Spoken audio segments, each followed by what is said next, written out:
तो पेश करते हैं श्रीमद् भगवद गीता का एपिसोड 16 अध्याय 4 दिव्य ज्ञान, आप सबके पसंदीदा YouTube चैनल गीता ज्ञान के माध्यम से। परित्राणाय साधूनां विनाशाय च दुष्कृतां धर्म संस्थापनार्थाय संभवामि युगे युगे।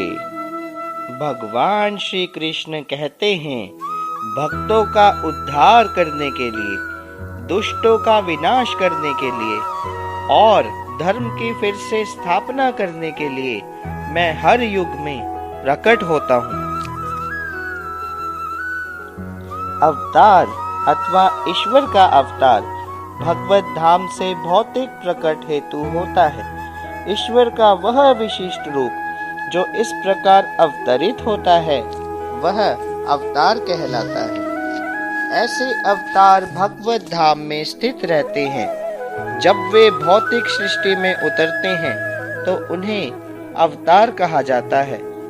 अवतार कई तरह के होते हैं, यथा पुरुष अवतार, गुण अवतार, लीला अवतार, शक्त्यावेश अवतार, मनवंतर अवतार और युग अवतार।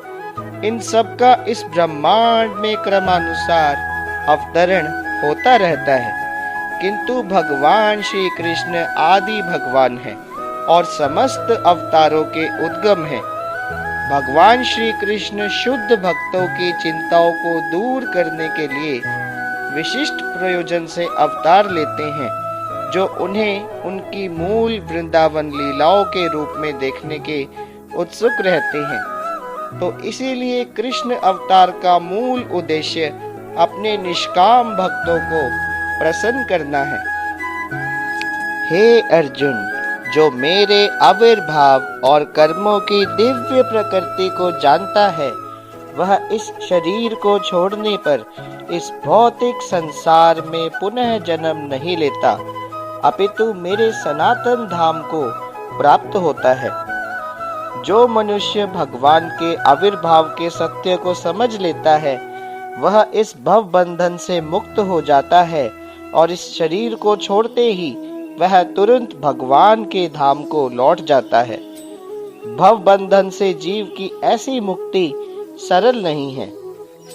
आसक्ति, भय और क्रोध से मुक्त होकर मुझ में पूरी तरह से तन्मय होकर और मेरी शरण में आकर बहुत से व्यक्ति भूतकाल में मेरे ज्ञान से पवित्र हो चुके हैं।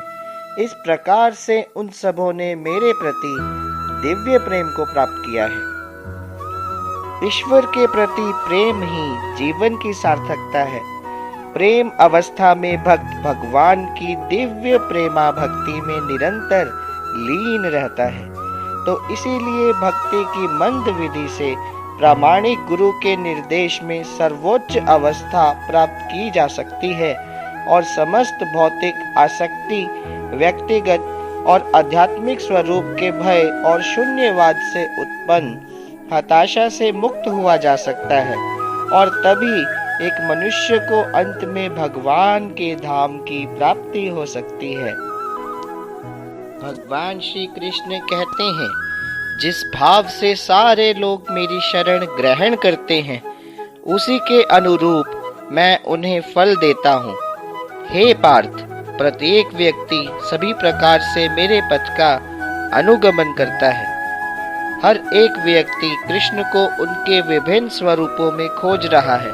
भगवान श्री कृष्ण को उनके निर्विशेष ब्रह्म ज्योति तेज में और हर एक वस्तु के कण कण में रहने वाली सर्वव्यापी परमात्मा के रूप में अनुभव किया जा सकता है, लेकिन कृष्ण का पूर्ण साक्षात्कार तो उनके शुद्ध भक्त ही कर पाते हैं। फलस्वरूप कृष्ण हर एक व्यक्ति की अनुभूति के विषय हैं और इस तरह कोई भी और सभी अपनी अपनी इच्छा के अनुसार तुष्ट होते हैं। दिव्य जगत में भी कृष्ण अपने शुद्ध भक्तों के साथ दिव्य भाव से विनिमय करते हैं। जिस तरह के भक्त उन्हें चाहता है, कोई एक भक्त कृष्ण को परम स्वामी के रूप में चाह सकता है, दूसरा अपने सखा संबंधी के रूप में, तीसरा अपने पुत्र के रूप में और चौथा अपने प्रेमी के रूप में। कृष्ण सभी भक्तों को समान रूप से उनके प्रेम की प्रगाढ़ता के अनुसार फल देते हैं। भौतिक जगत में भी ऐसी ही विनिमय की अनुभूतियां होती हैं और वे विभिन्न प्रकार के भक्तों के अनुसार भगवान द्वारा संभाव से विनिमय की जाती हैं। इस संसार में मनुष्य सकाम कर्मों में सिद्धि चाहते हैं, फलस्वरूप वे देवताओं की पूजा करते हैं। निस्संदेह इस संसार में मनुष्य को सकाम कर्म का फल जल्द प्राप्त होता है।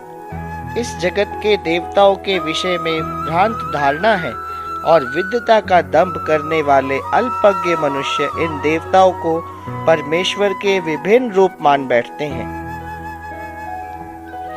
ये देवता ईश्वर के विभिन्न रूप नहीं होते, लेकिन वे ईश्वर के विभिन्न अंश होते हैं।